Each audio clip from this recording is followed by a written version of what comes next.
मूंखे त कुझु सम्झ में ई कोन थो अचे त मां पंहिंजे जिगर जे टुकड़े खे कीअं बचाया, कीअं बघर जे वात मां कढां पंहिंजी पीढ़ीअ खे।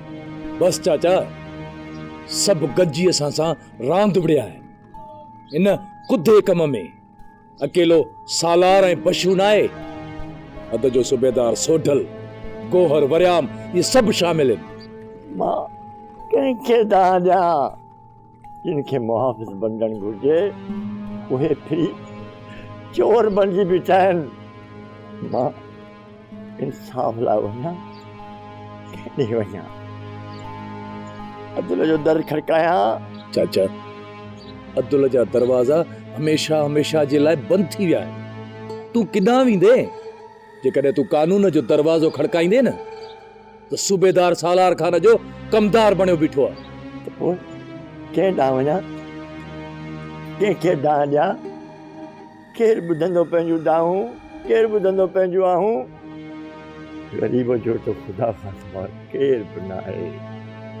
बसि असांजी दाह रब जे दर आहे। चाचा, रब साईं चवे थो त कुझु पंहिंजी बि हिम्मत कयो। अल्लाह साईं ईअं वेठे कोन ॾींदो आहे। कुझु माण्हूअ खे पंहिंजी हिम्मत ऐं हौसलो करणो पवंदो आहे। तव्हां ॿुधो न आहे त वॾड़ा छा चई विया आहिनि? हिम्मत मर्दा मदद ख़ुदा।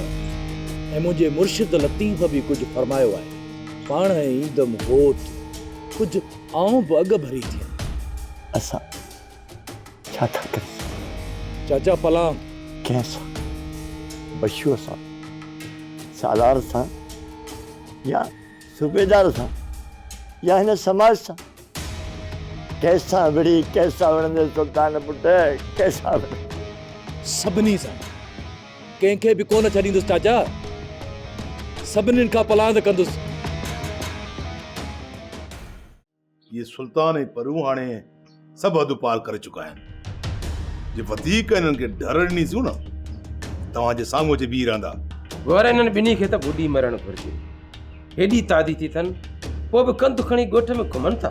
बाबा, सुबुह बशूअ खे मारण जे लाइ हुनखे डोड़ायो अथनि। इहो त बशू अकुल वारो हो जो भॼी मूं वटि आयो ऐं सुल्तान मूंखे ॾिसी वापसि वियो हलियो। न त बाबा, इहो अॼु बशू इस्पताल में हुजेव हा। जेकॾहिं एॾा मुड़ुस माण्हू आहिनि त मूंसां विढ़नि न, बशूअ सां छो था विढ़नि? रईस, हुननि खे ॾाढे मुड़ुस थियण जो शौक़ु आहे। पाण खे फने खान था सम्झनि।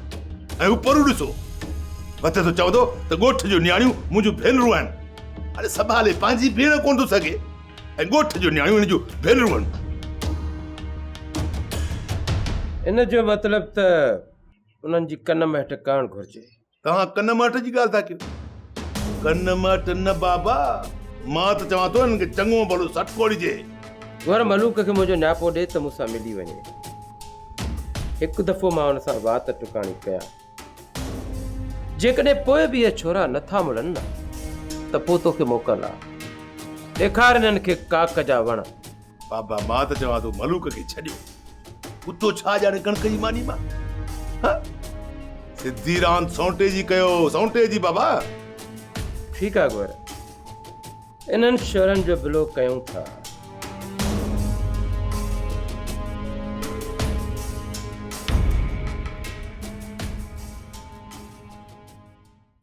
सोप सीरियल सिंध ॼाई तमाम एपिसोड्स ॾिसो हाणे HD क्वालिटीअ में। विज़िट करियो असांजो YouTube channel Sindh TV HD drama. Subscribe कयो असांजो official YouTube channel Sindh TV HD drama ऐं वधीक अपडेट लाइ बेल आइकन खे क्लिक करियो।